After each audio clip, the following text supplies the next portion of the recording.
hot dogs, honey. Nobody eat the hot dogs! Hot dog!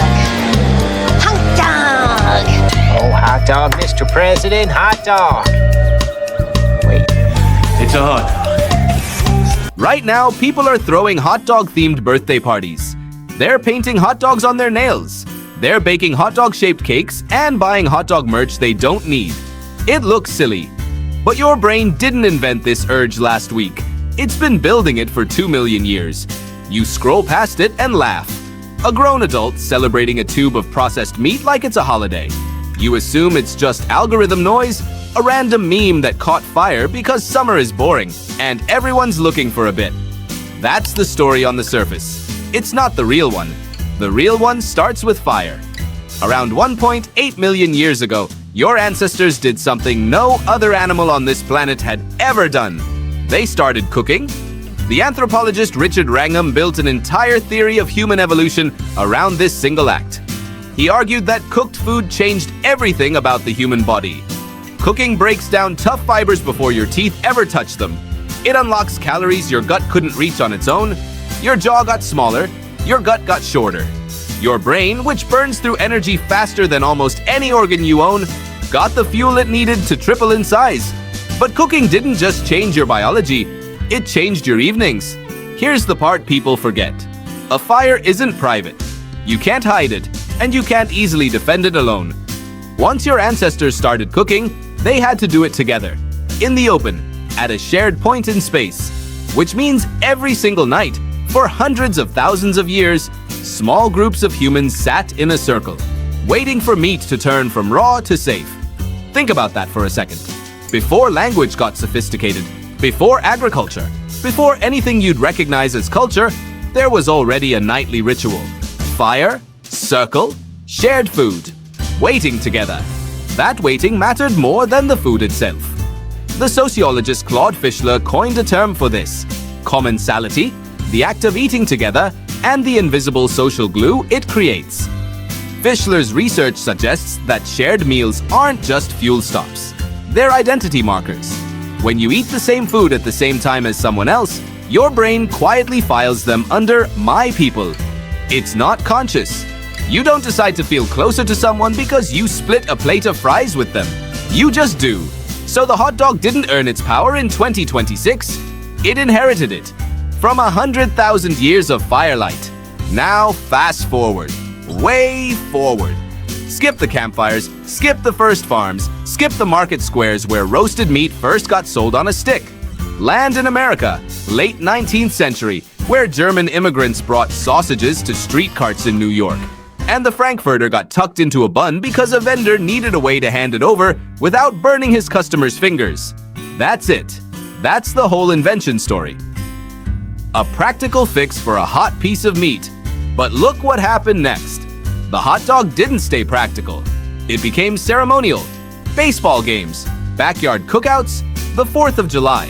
Somewhere along the way, this cheap, fast, unremarkable food got wrapped in ritual. The same way meat around a fire got wrapped in ritual a million years earlier. Different century, same instinct. Humans take the food that's shared in a group and they turn it into a symbol of belonging. This is where the evolutionary psychologist and anthropologist Robin Dunbar's work becomes useful. Dunbar spent decades studying how humans maintain social bonds in groups too large for one-on-one friendship to cover everyone.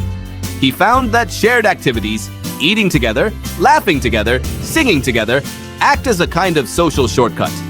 They let your brain register a bond quickly, without needing years of individual history with every person in the group.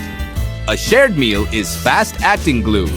And nothing in American food culture is faster, cheaper, or more universally shared than a hot dog at a summer gathering. So here's the twist, the one that should stop you. You'd think, in an age of algorithmic feeds and infinite content, that the food trends going viral would be the most exotic ones. Rare ingredients, elaborate plating, something visually impossible. Instead, in the summer of 2026, the internet chose the opposite. It chose the cheapest, most childlike, most unpretentious food available. Why would millions of people across every platform converge on a hot dog? Because your brain isn't actually chasing novelty. It's chasing belonging, and novelty is just the wrapper it usually comes in.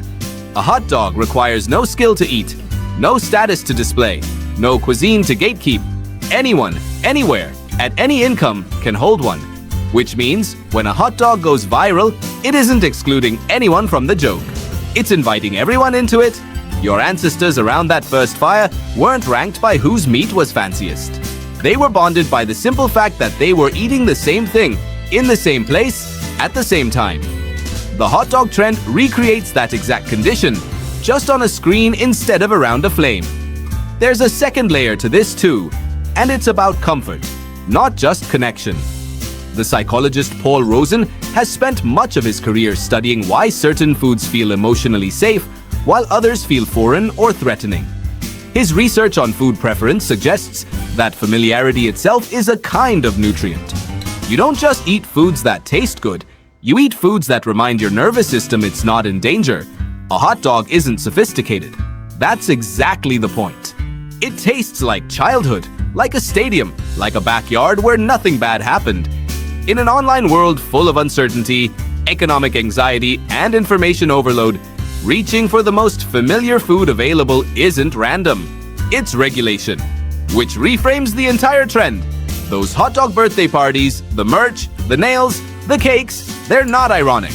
They're not really about the food at all. They're a group of strangers on the internet performing the oldest human ritual available to them, gathering around something shared, signaling safety, saying, without saying it, that we're in this together, and it's simple, and it's fine. Here's a question worth sitting with. What do you actually crave when you say you're craving a certain food? Most of the time, you'd answer with a flavor. Salty? Sweet? Something specific?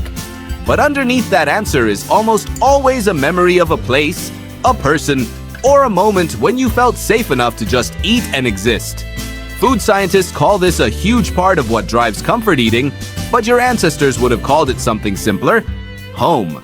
That's why the trend spread so fast. Nobody had to explain it. Nobody had to teach anyone the rules. You saw a hot dog cake and you understood instantly what it meant, because the part of your brain that decodes it is older than language itself. Think about how strange this actually is when you step back far enough.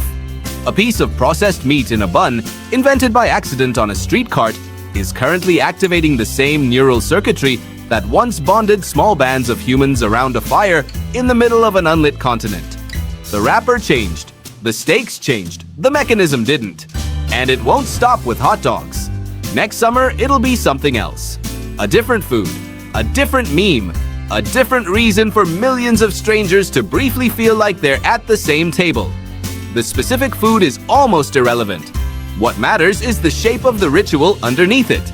Shared, simple, safe, something everyone can hold at the same time. So the next time you see someone celebrating a hot dog like it's a national holiday, don't roll your eyes. Recognize it for what it is. It's not a joke about food. It's a fire lit 2 million years ago, still burning quietly behind every screen you own. Subscribe.